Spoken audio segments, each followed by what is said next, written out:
اے خداوند، میں تجھ ہی کو پکاروں گا۔ اے میری چٹان، تو میری طرف سے کان بند نہ کر۔ ایسا نہ ہو کہ اگر تو میری طرف سے خاموش رہے تو میں ان کی مانند بن جاؤں جو پاتال میں جاتے ہیں۔ جب میں تجھ سے فریاد کروں اور اپنے ہاتھ تیری مقدس ہیکل کی طرف اٹھاؤں تو میری منت کی آواز کو سن لے۔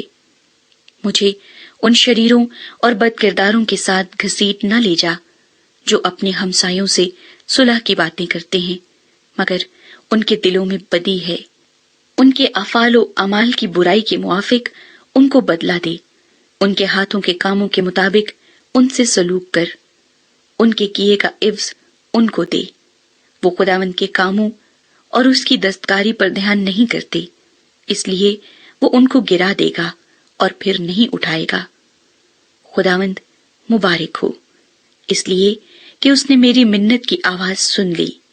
خداوند میری قوت اور میری سپر ہے، میرے دل نے اس پر توکل کیا ہے اور مجھے مدد ملی ہے۔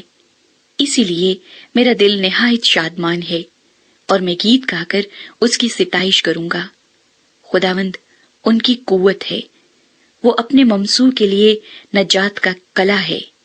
اپنی امت کو بچا اور اپنی میراث کو برکت دے، ان کی پاسبانی کر اور ان کو ہمیشہ تک سنبھالی رہے۔